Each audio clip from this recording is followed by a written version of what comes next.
అందరికీ నమస్కారం. కుంసెట్ శ్రీనివాస్ ఛానల్ స్వాగతం. ఫస్ట్ టైం చూసినట్టు సబ్స్క్రైబ్ చేసి బెల్ సింబల్ ప్రెస్ చేయండి. అయితే మన ఛానల్లో 1900 వీడియోలు పైన ఉన్నప్పటికీ కూడా ఇంకా చిన్న చిన్న క్వశ్చన్స్ అడగడం, చిన్న చిన్న డౌట్స్ అడగడం అనేది చాలా బాధాకరంగా ఉంది. వీడియో చూడండి. ముందు అంత బద్ధకం అయితే మాత్రం మనం లా నేర్చుకోలేము. వెనక్కి వెళ్ళి మీకు కావాల్సిన వీడియో నా ఛానల్లోనే కదా, సరిగ్గా చెప్పిన వాళ్ళు ఛానల్ చూడండి. ఊరికినే ఏదో నోటుకొచ్చింది చెప్పిన వాళ్ళు చూస్తే మళ్ళీ మీకే ప్రమాదం. వీల్నామాకు సంబంధించో లేకపోతే ఒక డాక్యుమెంట్ రిజిస్ట్రేషన్ గురించో, రిజిస్ట్రేషన్ క్యాన్సిలేషన్ గురించో, డబుల్ రిజిస్ట్రేషన్ గురించి అన్ని విషయాలు మన ఛానల్లో ఉన్నాయి. అనేక సుప్రీంకోర్టు హైకోర్టు జడ్జిమెంట్లు ఉన్నాయి. ఎందుకంటే లాకి సుప్రీంకోర్టు హైకోర్టు జడ్జిమెంట్లు చాలా ఇంపార్టెంట్. అయితే ఈరోజు ముఖ్యాంశం ఏంటంటే, ఒంటరిగా కారులో ప్రయాణం చేస్తే అదనపు పన్ను అని చెప్పేసి ఒక చట్టం తేబోతుంది ప్రభుత్వం. ఎలాగా అంటే, కారులో ఒకరికి మించి అంటే ఇద్దరు కానీ ముగ్గురు కానీ నలుగురు కానీ ప్రయాణించాలి తప్ప ఒకే వ్యక్తి డ్రైవ్ చేసుకుంటూ రోడ్డు మీదకి వెళ్తే మీ ఎక్స్ట్రా మీకు ఫైన్ పడుతూ ఉంటుంది అనమాట. అసలు ఇది పెట్టడానికి కారణం ఏంటి అంటే ట్రాఫిక్ సమస్యలు. ట్రాఫిక్ జామ్ అనేది బెంగళూరులో ఎంత విచిత్రంగా ఉంటుంది అంటే, ఒక ఆమె ఎయిర్పోర్ట్కి వాళ్ళ ఫ్రెండ్ని డ్రాప్ చేయడానికి వెళ్ళి దుబాయ్ వెళ్ళడానికి ఫ్లైట్ ఎక్కించి, ఆమె ఫ్లైట్ ఎక్కిన తర్వాత మళ్ళీ రిటర్న్ కారులో ఇంటికి వస్తేప్పటికి ఆమె దుబాయ్ వెళ్ళిపోయింది. అది సోషల్ మీడియాలో కూడా పోస్ట్ చేసింది ఆమె. అంటే బెంగళూరు పరిస్థితి ఆ రకంగా ఉందన్నమాట వాస్తవమే. ఉద్యోగులు, వ్యాపారులు, విద్య చదువుకుంటున్న పిల్లలు వీళ్ళందరూ ఇబ్బంది పడుతున్నారు. ఇబ్బంది పడుతున్న దాన్ని సమస్య పరిష్కరించే రీతిగా వెళ్ళాలి తప్ప ఫైన్ వేయడం కరెక్టా కాదే అనేటువంటిది మీరు సరైన కామెంట్ పెట్టాలి. ఇది మన దేశంలోనే బెంగళూరులో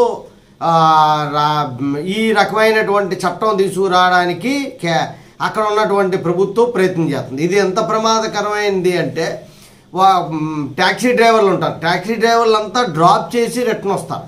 అలాగే మన పేరెంట్స్, చుట్టాలు, బంధువులు వెళ్తున్నప్పుడు మన కారులో ఎయిర్పోర్ట్కో రైల్వే స్టేషన్కో డ్రాప్ చేసి సింగిల్గా రిటర్న్ వెళ్తుంటాడు. సింగిల్గా రిటర్న్ వెళ్ళినప్పుడు ఆయనకి ఫైన్ వేస్తాను లేదా అదనపు పన్ను కట్టాలా అంటే ఎలాగా?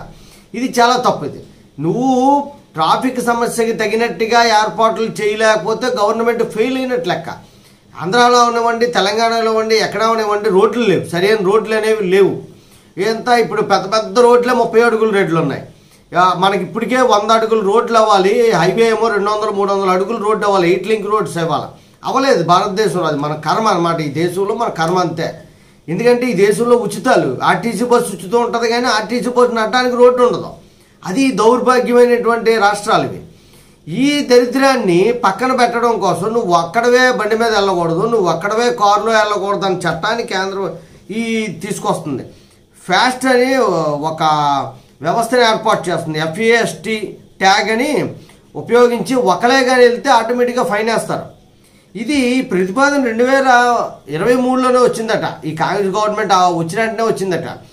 Ballari road, Mysore road, Hosur road, Tumakuru road వంటి 9 ప్రధాన రహదారులను ఎంచుకొని ఆ రోడ్లలో ఒకరు వెళ్తే ఫైన్ పడిపోద్ది. ఇలాగైతే చాలామంది ఇబ్బంది పడేటువంటి పరిస్థితులు ఉంటాయి. గవర్నమెంట్లు పిచ్చి పిచ్చి నిర్ణయాలు కాకుండా ప్రజలకు ఉపయోగపడే నిర్ణయాలు తీసుకోండి. అంటే బస్సు నడవడానికి, కారు నడవడానికి రోడ్లు వేయండి. ఎక్కడైనా అంతరాయం ఉంటే ఓవర్ బ్రిడ్జిలు వేయండి తప్ప బస్సు ఉచితం ఇచ్చాం, కారు ఉచితం ఇచ్చాం, విమానం ఉచితంగా ఇచ్చాం అంటే ఈ దేశం నాశనానికి మొదట మెట్టు మీరే. ఈ దరిద్రాలన్నీ తీస్తేనే కానీ దేశం బాగుపడదు. జై హింద్, భారత మాతాకి జై.